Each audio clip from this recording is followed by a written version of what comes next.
Today on Locked On Canadiens, it is the Friday mailbag. We have questions on Josh Anderson's trade value, the waiver wire, what Laval's going to look like, Dominique Ducharme, PK Subban. It's all coming up next on Locked On Canadiens. For Locked On Canadiens, your daily podcast on the Montreal Canadiens. Part of the Locked On Podcast Network, your team every day.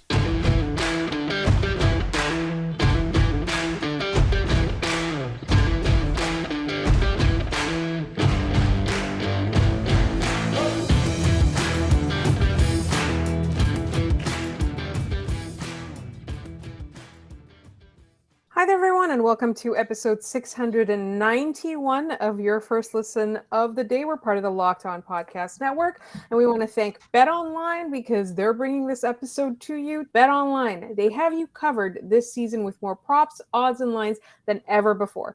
BetOnline is where the game starts. My name is Laura Sab, also known as the Active Stick, and I'm joined, as always, by Scott Matla of Habs Eyes on the Prize.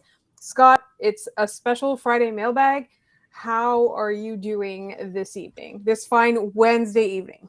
I was just saying, I'm glad that you mentioned that because now that we've said that we're doing something on Wednesday, something's going to happen and we're going to have to sit down to record tomorrow night on Thursday anyways. So, so far so good. I survived the Bills home opener. I've survived another week and hockey is, we are 5 days away from the first Canadiens preseason game. It's an exciting time. And as Scott said, we're recording this on Wednesday night, so if any news breaks, please don't yell at us. We are doing the mailbag as is, all the questions we've received until this point. And let's get started right away with the mailbag. We had a question that we received a couple weeks ago, but I needed time to do my homework. So I'm just going to pull it up real quick so that we can go over it. And it was about Dominique Ducharme. So if you've listened to this podcast at all, you'll know that we have been critical of Dominique Ducharme. And our friend Corey D sent us an email. Like I said, it's a couple weeks ago that this came up. And at the time, it was because Dominique Ducharme was on the Sick podcast with Tony Marinaro. And the reason that we're answering it this late is because we had bookmarked the podcast. And I'll be really honest, I like the podcast a lot, like the Sick podcast with Tony Marinaro. And I think, Tony usually makes headlines for his commentary as a commentator, but I think he's extremely underrated as an interviewer. But I just didn't want to listen to Dominique Ducharme because I wasn't, that like his cadence. It's really difficult to really get into, and I kept tuning it out. So I really needed to focus on what he said. So the question is, it's no secret that this podcast has been especially hard on Dominique Ducharme regarding Cole Caufield's poor performance at the beginning of last season and the whole team for that matter. For the longest time, I've agreed with this statement. However, after watching Tony Marinaro's podcast, the Sick podcast with Dominique Ducharme, I'm having second thoughts. He seemed to have all the right answers of why Cole Caufield's season had such a slow start and why the Habs had such a slow start and poor season. What are your thoughts on this? And is it possible that this podcast is giving him too much of a hard time? So there was the article in The Athletic, the interview, and then Tony Marinaro did a great job. When you listen to him, he asks the difficult questions, right? He puts it to him. He asks the questions that we want to know, which is what's it like to be named, head coach of the Montreal Canadiens, the behind the scenes of that, the mechanics of that, all of that kind of stuff. And Dominique Ducharme, to his credit, praised all of the players. He didn't really throw any players under the bus or anything like that. We knew that there was a disagreement with Jeff Petrie. He went and he talked about, how after that famous quote, post-game quote, about there not being any structure on the team. They had a conversation, all of that. He said all of the right things about the players. And I think Tony asked really difficult questions. And like I said, he usually makes headlines or makes, the discourse for opinions and commentary. But as an interviewer, I love the podcast because he really gets at the questions. He straight up asked, what was the reason for Cole Caufield's poor play and downturn.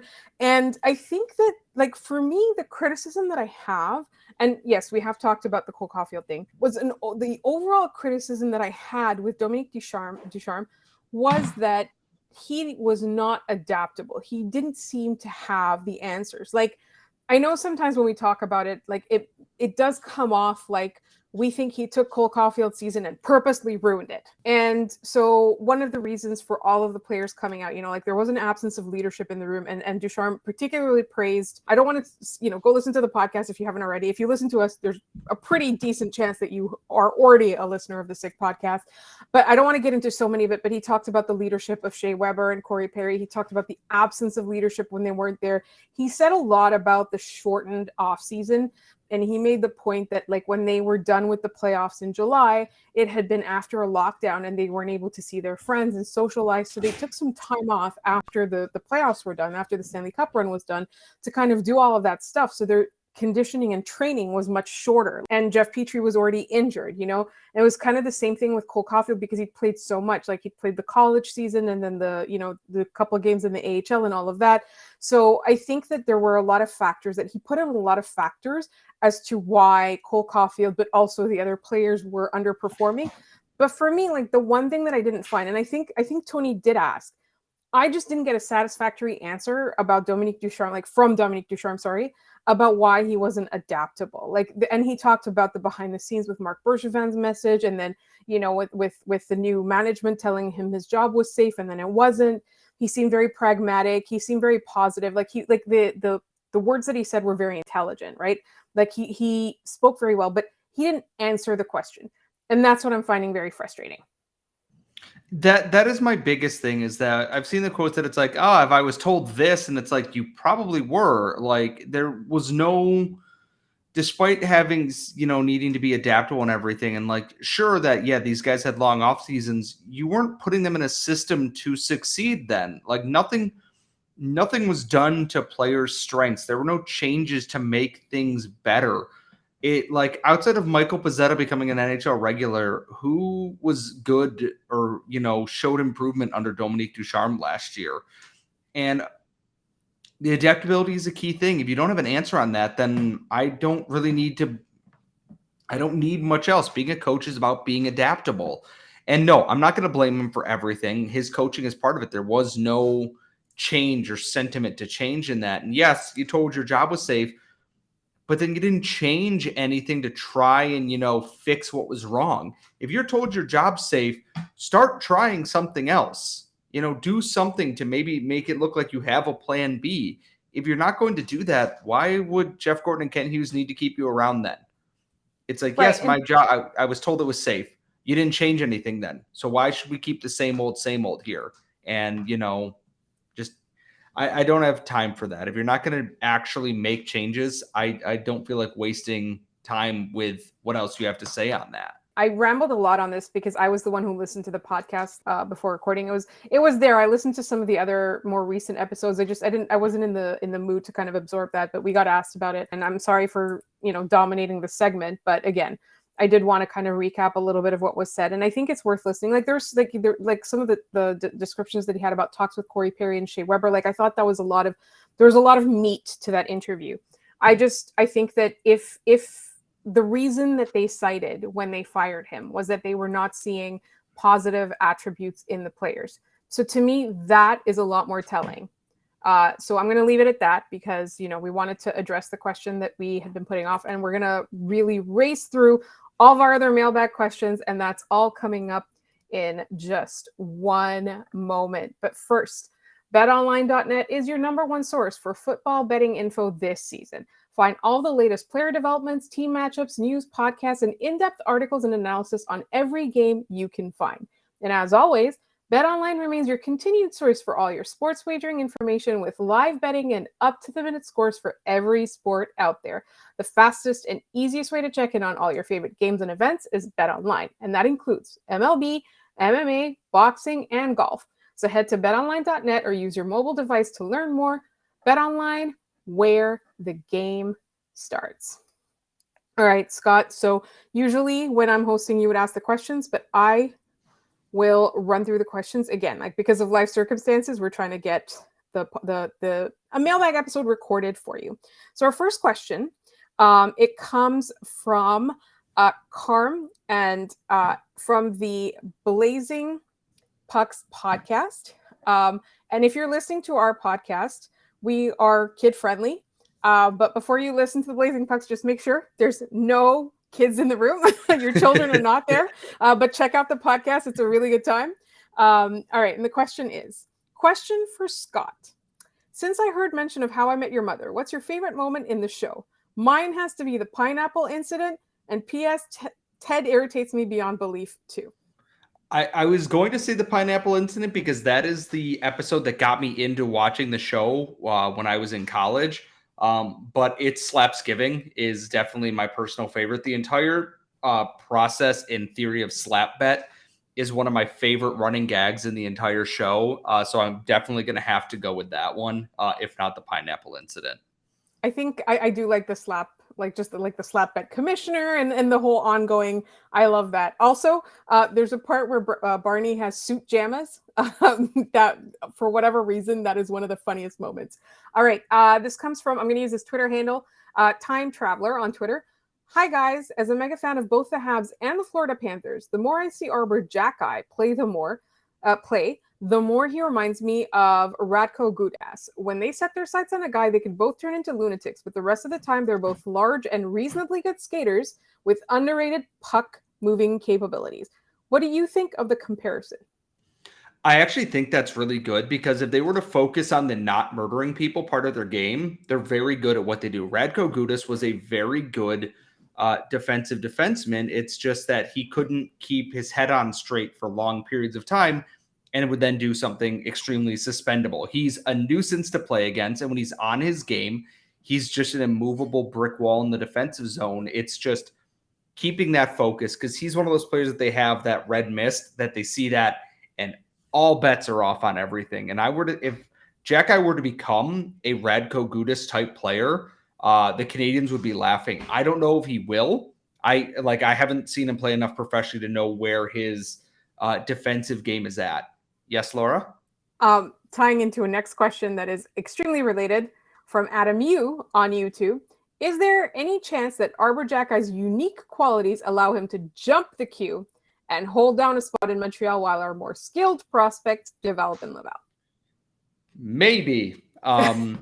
There's a lot of preseason to play, and he earned an entry-level contract with his play last preseason. He started on the third pairing at the prospects games and moved up to an entry-level contract, a third-pairing NHL defenseman with Xavier Ouellet in the preseason in the span of about a month last year.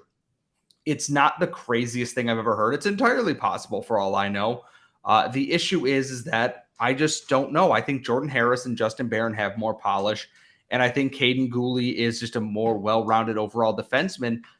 I think he's got every shot, and I think he's going to play a lot. But right now, I can't say for certain that he's going to jump the line just because I think Caden Gooley is just that guy. He's going to be that guy. And I think Jordan Harris has all the promise in the world to also be there right now. They just have a little bit more polish to their game. Well, Xhekaj needs a little bit of refinement in some areas. And he'll learn very quickly in Laval. And that's not a bad thing for him to be there. Well, he will play likely a ton of minutes for Jean-Francois Houle. Larry L. Jr. on YouTube. Here's a question for the folks at Locked On Canadiens. Where does PK Subban rank among the greatest defensemen in Canadiens history? Top 5 easily. It's Robinson. It's Doug Harvey. It's Andrei Markov is in there. Chris Chelios is in there probably for a shorter period of time. PK Subban is in there for sure. It's hard because the Canadiens have so many greats, but it's Larry Robinson and then take your pick afterwards. You can make an argument for Andrei Markov. You can make an argument for PK Subban. You can make an argument for Doug Harvey. You could make an argument for someone like Serge Savard or someone else. There's so many names, but I would firmly place PK Subban in my top 5 Canadiens defensemen of all time. Mail that question in the emails from Eric from Kalamazoo. If Josh Anderson is so coveted by other GMs, and I agree that he should be, why trade him when he could still be part of the rebuild? Aren't you then immediately looking for a big forward that can score, hit, and skate if he's gone? Well, you just described Juraj Slafkovsky a little bit, but the point is well taken, is that if they trade Josh Anderson, they have no one else like Josh Anderson ready to go in this lineup right now. And the thing about trading him is not that they should, but that you have to get an offer that is so good that it's going to make up for the loss of Josh Anderson in the lineup. I don't just want to trade him for trading him's sake. That's how you kind of get into a bad spot. I want to make sure that if you're trading Josh Anderson away, you are getting a well worth it return back. And I don't think he'll be traded right now or even next year, but I think once he gets to those final 2 years of his deal, there's a very good chance if he's healthy and he's been playing well, that, teams are going to be, knocking down the doors for a guy like Josh Anderson. And Kent Hughes, as he's coming out of that rebuild there, hopefully will be able to, just recoup a huge return on that. But I don't think it'll be this year.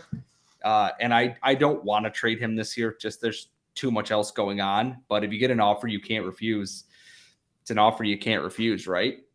I think the value of Josh Anderson to me is the fact that there's not that many Josh Andersons, and GMs covet the particular skill set that he has, even though it might not necessarily be a fit on whatever team. They see that and they just completely lose all rationality. And coming up next, we're going to finish our mailbag. We're going really fast today. And we're also mixing up all the themes of it, but the rest of our mailbag is coming up in just one moment.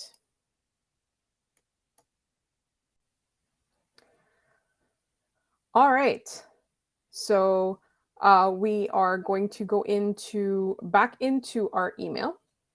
And the question is from Zach M in the emails. Question for the mailbag. With the Canadiens having priority on waivers, do you see them picking anyone up as rosters are finalized out of training camp, even if it's just to help Laval?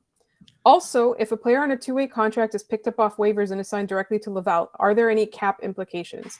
I.e., do they first have to be fit under the cap before they can be sent to Laval? Two-way doesn't impact whether they can be sent directly to the AHL or not. Two-way is about the amount of money they can make in either league. One-way means they make the same at either level. Two-way means they have an AHL and an NHL salary. So that doesn't impact it at all.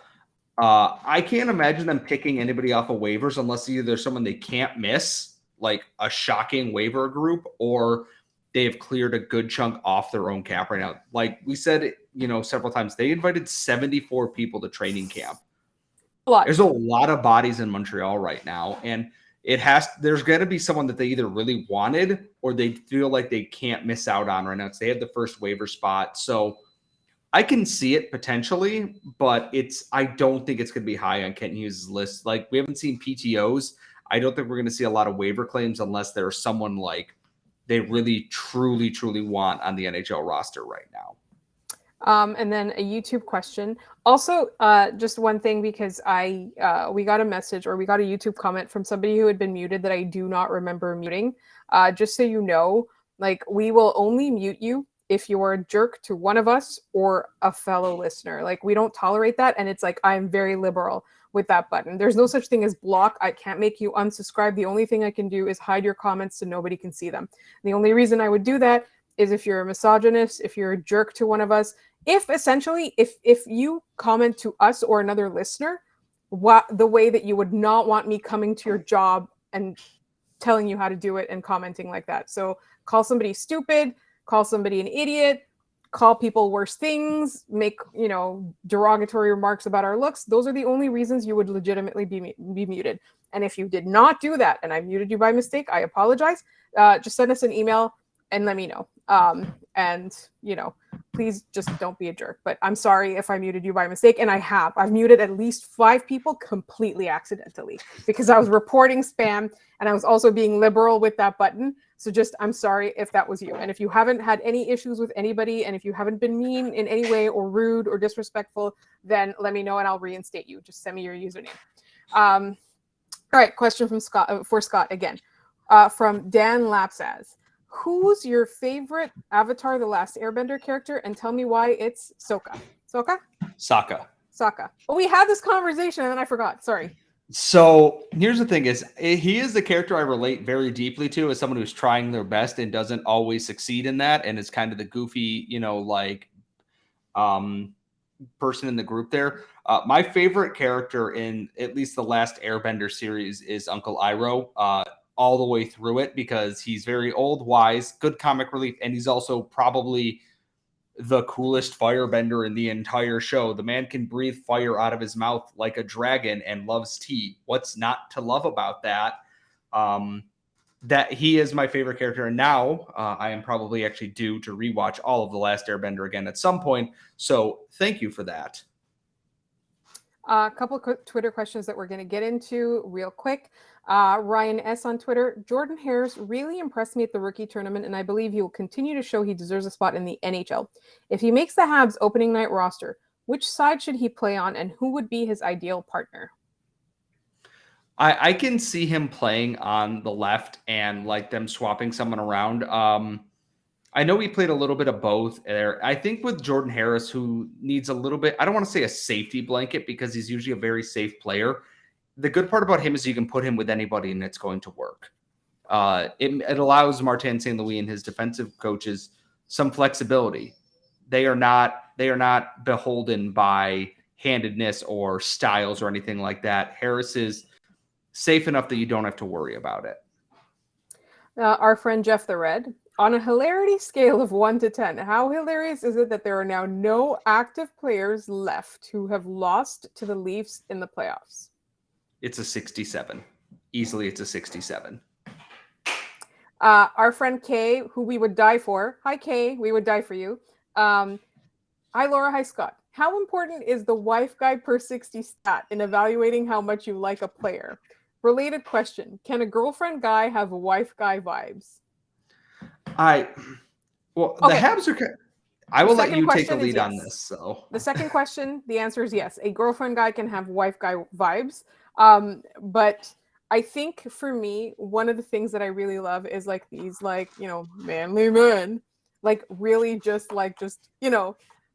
gushing and like just being a wife guy. I absolutely love it. It endears me more to them, right? So like as fans of the sport, obviously we do look at their on ice play. That's primarily what it is. But you know, off the ice, if they're an awesome person, like to me, that just makes me like the player more.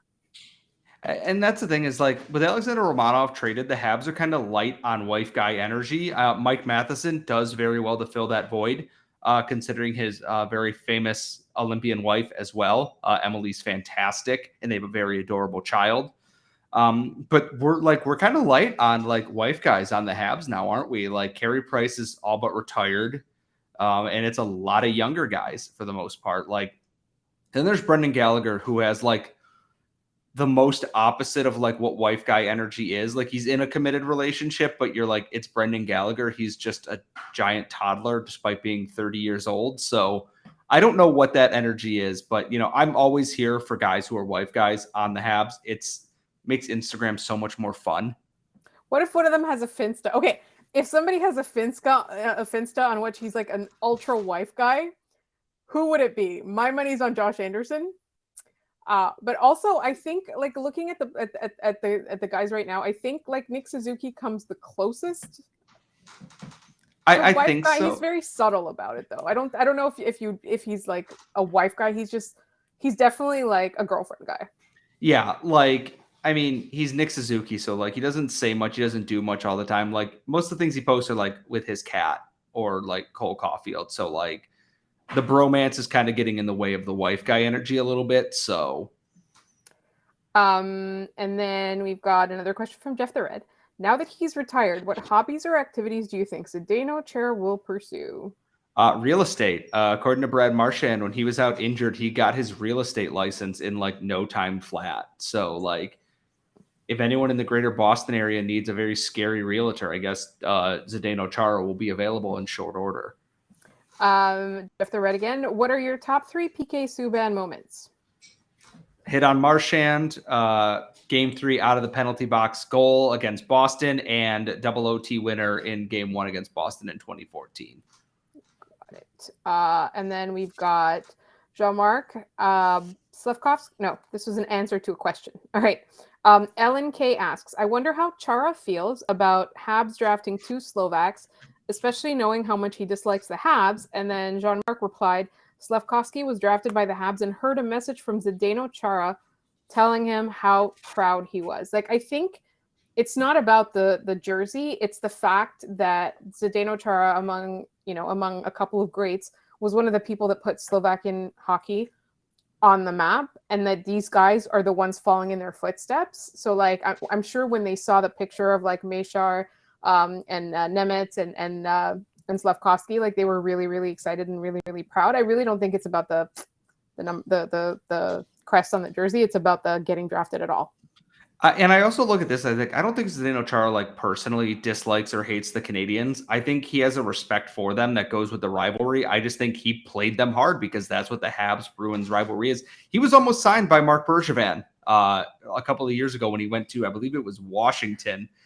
He was almost a Montreal Canadian, which would have been one of the weirdest things I've ever seen in my entire life. I think he's probably very proud. Like you said, he helped put Slovakian hockey on the map. And now he had 2 Slovaks went first and second overall. And then you had Filip Mešár taken in the first round. It was a very good day for Slovakian hockey. And I think that's a source of pride for someone like him who helped build that over the years. Our friend Goalie Droid is back from a summer hiatus. Welcome back, Goalie Droid. Why have the Habs decided they're not bleu, blanc, et rouge, but bleu, blanc, et neon pink this season? So this is some sort of marketing thing that they're doing, right? I'd like to think that they're going back to the 80s where they're going to have no goaltending and score a ton. So, like, I'm hoping that's it. Otherwise, I think this is just their weird, cool color scheme idea for the year. I don't really get it, but I'm not paid enough to get it. So I will trust their marketing and PR. Like their social media, like colors just look like Laser Quest. Gino asks, are the Habs interested in Jacob Chychrun? Arizona has a ton of cap and are listening to offers. Hughes could offer Armia, Hoffman, Florida's first round pick, the Flames' first round pick, Riley Kidney, and David Savard. Create cap and get a young stud D. I think that's a lot going in Arizona's direction. It's also very beneficial that it gets rid of a bunch of the contracts you don't want on the Montreal Canadiens. If the Canadiens... I know the deals are like the picks are to sweeten the deal. I still think that's a lot. It's too much to go in one direction. I know Jacob Chychrun's very good, but the Canadiens aren't close enough right now that trading all that for him is going to get them like a Stanley Cup. He's one piece in a puzzle that needs many pieces still. I would love that if that price came down a little bit, but giving up both those first round picks plus Kidney and other pieces is too much right now. And I know you got to give to get, but in the Canadiens' position, giving up that much is not wasting assets, but could easily stall out the rebuild that's going forward right now. I would still call Arizona and see if they want to do money laundering for us, though, with the contracts that mentioned, not the assets, but the contracts. Our friend Blaine Potvin, if you were to name a hurricane, whose name would you use? Now, he doesn't mention the Habs. I mean, I can just name it anything I want whatsoever. Well, he doesn't mention the Habs, but I feel like we should do, one just anything, and then one that's the Habs. If it's the Habs, it's Xhekaj. Yeah, like Hurricane Xhekaj. Well, one, that's probably very fitting. If I was just naming it anything, Phineas. I don't know why, but that's just the name that came to the back of my head. Just something out there that you don't hear a lot. So if I was naming it a non-Habs thing, it'd be Phineas. But I do like Hurricane Arber or Hurricane Xhekaj as well. Either one of those, I think, would be very, very on brand for him. I would name it Kevin. And finally, our Nemesis is back also after taking a summer hiatus. Hey, Nemesis, what would be the funniest punchline to the worst day of fishing beats the best day of blank? Being on trial for tax evasion. That's a really good one. I thought about that all day at work, and that is the one that I came up with. So I didn't think about this at all, and I'm gonna say having bunion surgery. I don't know. I don't know if that's a bad thing. I don't know. Maybe it's a really easy surgery, but it just seems like I don't know. And hopefully I will never have to find out. Those are all the mailbag questions that we have for you this week. And as a reminder, we did record this on Wednesday night. So if any news happened on Thursday, we will cover it in our Monday. Otherwise, there is a game on Monday. We will have a 3-up, 3-down of like the news of training camp so far. And then we'll be recapping the preseason games. We've got a couple of interesting guests and also a very fun crossover coming up next week. All that's coming up. So just make sure that you are subscribed to Locked On Canadiens wherever you get your podcasts. And also, you can find us on Twitter and at LO_Canadiens. You can email us at lockedoncanadiens@gmail.com. And remember, you are always free to leave comments in the YouTube. Don't be a jerk. Otherwise, I will hide you on purpose, not by accident. Thank you so much for listening. And when you're done listening to this podcast, check out Locked On NHL. Thank you so much. See you Monday.